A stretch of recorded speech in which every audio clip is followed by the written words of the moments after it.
Underpass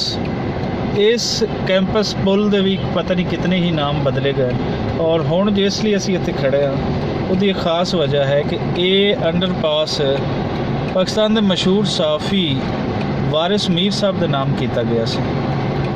ਔਰ ਬਰਸਾ ਬਰਸ ਤੋਂ ਅਸੀਂ ਜਦੋਂ ਵੀ ਇੱਥੋਂ ਲੰਘਦੇ ਹਾਂ ਤਾਂ ਅਸੀਂ ਵੇਖਦੇ ਸੀ ਦਿਲ ਖੁਸ਼ ਹੁੰਦਾ ਹੈ ਕਿ ਵਾਰਿਸ ਮੀਰ ਸਾਹਿਬ ਦੀ ਰਿਕਗਨਾਈਜੇਸ਼ਨ ਜਿਹੜੀ ਹੈ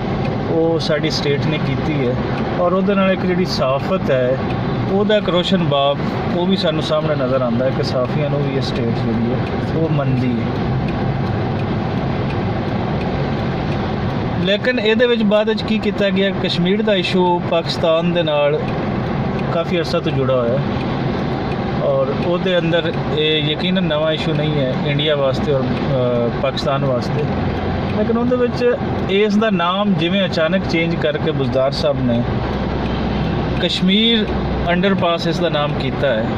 ਇਹਦੇ ਬੜਾ ਇੱਕ ਅਜੀਬ ਜਿਹਾ ਫੀਲਰ ਸਾਨੂੰ ਮਿਲਦਾ ਹੈ ਕਿ ਕਿਆ ਅਸੀਂ ਕਸ਼ਮੀਰ ਨੂੰ ਹੁਣ ਇਹਨਾਂ ਅੰਡਰਪਾਸਾਂ ਤੱਕ ਹੀ ਮਹਿਦੂਦ ਕਰਨਾ ਹੈ ਜਾਂ ਕਿ ਸਿਰਫ ਇਸੇ ਤੱਕ ਹੀ ਸਾਡੀ ਵਾਹਿਦ ਖਿਦਮਤ ਇਹੀ ਰਹਿ ਗਈ ਹੈ ਕਿ ਅਸੀਂ ਇੱਕ ਅੰਡਰਪਾਸ ਕਸ਼ਮੀਰ ਦੇ ਨਾਮ ਲੱਗ ਕੇ ਤੇ ਅਸੀਂ ਫਾਰਨ ਪਾਲਿਸੀ ਜਿਹੜੀ ਆਪਣੀ ਜ਼ੀਰੋ ਕਰਕੇ ਉਹਦੇ ਵਾਸਤੇ ਅਸੀਂ ਕੱਖ ਨਾ ਕਰੀਏ ਔਰ ਇੱਥੇ ਅੰਡਰਪਾਸਿਸ ਜਿਹੜੇ ਹਨ ਉਹ ਅਸੀਂ ਇੱਥੇ ਕਸ਼ਮੀਰ ਦੇ ਨਾਮ 'ਤੇ ਲਾਉਂਦੇ ਜਾਈਏ ਔਰ ਫਿਰ ਕਸ਼ਮੀਰ ਦੇ ਨਾਮ 'ਤੇ ਪੂਰੇ ਪਾਕਿਸਤਾਨੀਆਂ ਦੇ ਵਾਸਤੇ ਇੱਕ ਅਸਾਸ ਮਸਲਾ ਹੈ। ਮੇਰੇ ਸਮੇਤ ਤੁਹਾਡੇ ਸਮੇਤ ਸਭ ਦਾ ਜਿਹੜਾ ਕਸ਼ਮੀਰ ਦੇ ਨਾਲ ਜੁੜਾ ਹੋਇਆ ਹੈ ਕਿ ਕਸ਼ਮੀਰ ਦੀ ਆਜ਼ਾਦੀ ਬਿਲਕੁਲ ਹੋਣੀ ਚਾਹੀਦੀ ਹੈ। ਲੇਕਿਨ ਹੁਣ ਅਸੀਂ ਜਿਹੜੇ ਕਸ਼ਮੀਰ ਨੂੰ ਆਪਣੀ ਸ਼ਾਹਰਗ ਬਣਾਉਂਦੇ ਹਾਂ, ਸਾਰਾ ਕੁਝ ਕਰਦੇ ਹਾਂ, ਉਹ ਕਿਆ ਇੱਕ ਅੰਡਰਪਾਸ ਉਹ ਵੀ ਜਿਹੜਾ ਕਿ ਅਸੀਂ ਇੱਕ ਸਾਫੀ ਦੇ ਨਾਮ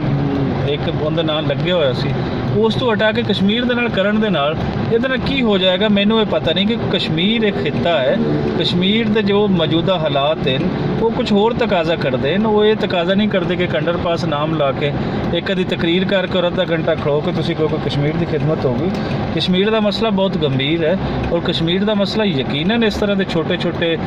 ਜਿਹੜੇ ਅੰਡਰਪਾਸਿਸ ਹਨ ਉਹਨਾਂ ਦੇ ਥਰੂ ਹੱਲ ਨਹੀਂ ਹੋਣਾ। ਇਹ ਅੰਡਰਪਾਸ ਕਸ਼ਮੀਰ ਦੇ ਨਾਮ ਦਾ ਲਾ ਦਿੱਤਾ ਗਿਆ ਹੈ। ਕਸ਼ਮੀਰ ਦੇ ਨਾਮ ਨੂੰ ਕਿਹੜਾ ਪਾਕਿਸਤਾਨੀ ਕਿਹੜਾ ਲਾਹੌਰੀ ਨਹੀਂ ਜਾਣਦਾ। ਲੇਕਿਨ ਜਦੋਂ ਇੱਥੇ ਵਾਰਿਸ ਮੀਰ ਦਾ ਨਾਮ ਵਾਰਿਸ ਮੀਰ ਅੰਡਰਪਾਸ ਇੱਥੇ ਵੇਖਿਆ ਜਾਂਦਾ ਸੀ ਤੇ ਉਹਦੇ ਨਾਲ ਇੱਕ ਤੁਹਾਨੂੰ ਇਹ ਫੀਲ ਮਿਲਦੀ ਸੀ ਕਿ ਇਸ ਸਟੇਟ ਜਿਹੜੀ ਹੈ ਉਹ ਹਰ ਫੀਲਡ ਨੂੰ ਆਪਣੇ ਅੰਦਰ ਸਮੋ ਰਹੀ ਹੈ। ਉਹਦੇ ਵਿੱਚ ਸਾਫਤ ਨੂੰ ਵੀ ਸਮੋ ਰਹੀ ਹੈ, ਉਹਦੇ ਵਿੱਚ ਉਲਮਾਏ ਕਰਾਮ ਨੂੰ ਵੀ ਸਮੋ ਰਹੀ ਹੈ, ਉਹਦੇ ਵਿੱਚ ਸਿਆਸਤ ਨੂੰ ਵੀ ਸਮੋ ਰਹੀ ਹੈ, ਉਹਦੇ ਵਿੱਚ ਹਰ ਇਦਾਰੇ ਨੂੰ ਰਿਕਗਨਾਈਜ਼ ਕਰ ਰਹੀ ਹੈ, ਉਹਦੇ ਵਿੱਚ ਜਿਹੜੇ ਸਾਡੇ ਸ਼ੋਧਾ ਹਨ ਉਹਨਾਂ ਨੂੰ ਵੀ ਕਰ ਰਹੀ ਹੈ। ਲੇਕਿਨ ਅਗਰ ਇਸ ਤਰ੍ਹਾਂ ਦਾ ਕੰਮ ਹੋ ਗਿਆ ਹੈ, ਇਸ ਤਰੀਕੇ ਹੀ ਅਸੀਂ ਕਸ਼ਮੀਰ ਨੂੰ ਵਿਨ ਕਰਨਾ ਹੈ ਤੇ ਫਿਰ ਸਾਰੇ ਅੰਡਰਪਾਸਿਸ ਦਾ ਨਾਮ ਤੁਸੀਂ ਕਸ਼ਮੀਰ ਅੰਡਰਪਾਸਿਸ ਰੱਖ ਦਿਓ, ਸ਼ਾਇਦ ਇਹਦੇ ਨਾਲ ਕੋਈ ਸਾਨੂੰ ਕਾਮਯਾਬੀ ਹੋ ਜਾਵੇ। ਸੋ ਅੱਜ ਦੀ ਵੀਡੀਓ ਦਾ ਮਕਸਦ ਇਹ ਹੈ ਕਿ ਸਾਨੂੰ ਬਹਿਸੀਅਤ ਕੌਮ ਸੋਚਣਾ ਪੈਣਾ ਹੈ ਕਿ ਕਿਆ ਐਸੇ ਕੰਮ ਕਰਨ ਦੇ ਨਾਲ ਕਸ਼ਮੀਰ ਦਾ ਕੋਈ ਫਾਇਦਾ ਹੋ ਜਾਣਾ ਹੈ ਜਾਂ ਨਹੀਂ ਹੋਣਾ। ਔਰ ਅੱਜ ਦੇ ਜਿਹੜੇ ਸਾਡੇ ਸਾਫੀ ਹਨ ਹਾਮਿਦ ਮੀਰ ਜਿਹੜੇ ਜੀਓ ਨਿਊਜ਼ ਤੇ ਕੈਪੀਟਲ ਟਾਕ ਦੇ ਨਾਮ ਦੇ ਨਾਲ ਪ੍ਰੋਗਰਾਮ ਕਰਦੇ ਨੇ, ਇਹ ਇਹਨਾਂ ਦੇ ਫਾਦਰ ਸੀ ਵਾਰਿਸ ਮੀਰ ਔਰ ਯਕੀਨਨ ਉਹਨਾਂ ਨੇ ਜੋ ਪਾਕਿਸਤਾਨ ਦੀ ਸਾਫਤ ਦੇ ਅੰਦਰ ਜੋ ਕੰਮ ਕੀਤਾ ਉਹਦੇ ਤੇ ਹਰ ਸਾਫੀ ਨੂੰ ਮਾਣ ਹੈ। ਇੱਕ ਲਿਬਰਲ ਔਰ ਰੋਸ਼ਨ ਖਿਆਲ ਦਬਕੇ ਦੇ ਨਾਲ ਤਾਲੁਕ ਰੱਖਦੇ ਸਨ ਔਰ ਪਾਕਿਸਤਾਨ ਦੀ ਸਾਫਤ ਦਾ ਉਹਨਾਂ ਨੇ ਮੁਹਾਂਦਰਾ ਜਿਸ ਸਾਈਡ ਵੱਲ ਮੋੜਿਆ ਉਹ ਯਕੀਨਨ ਕਾਬਲੇ ਫਖਰ ਹੈ। ਲੇਕਿਨ ਇਹ ਗੱਲ ਬਿਲਕੁਲ ਕਾਬਲੇ ਫਖਰ ਨਹੀਂ ਹੈ ਜਿਸ ਤਰੀਕੇ ਨਾਲ ਅੰਡਰਪਾਸ ਤੋਂ ਉਹਨਾਂ ਦਾ ਨਾਮ ਮਿਟਾ ਕੇ ਤੇ ਇੱਥੇ ਸਿਰਫ ਕਸ਼ਮੀਰ ਕਰ ਦਿੱਤਾ ਗਿਆ ਹੈ। ਔਰ ਇਹ ਵੀ ਇੱਕ ਦੁੱਖ ਵਾਲੀ ਗੱਲ ਹੈ ਕਿ ਕਸ਼ਮੀਰ ਨੂੰ ਸਿਰਫ ਇਹਨਾਂ ਅੰਡਰਪਾਸਿਸ ਤੱਕ ਜਿਹੜਾ ਇੱਕ ਮਹਿਦੂਦ ਕੀਤਾ ਜਾ ਰਿਹਾ ਹੈ। ਇਹ ਆਉਣ ਵਾਲੇ ਵੇਲੇ ਦੇ ਵਿੱਚ ਕਸ਼ਮੀਰ ਦੇ ਬਾਰੇ ਸਾਡੀ ਜਿਹੜੀ ਪਾਲਿਸੀ ਹੈ ਉਹ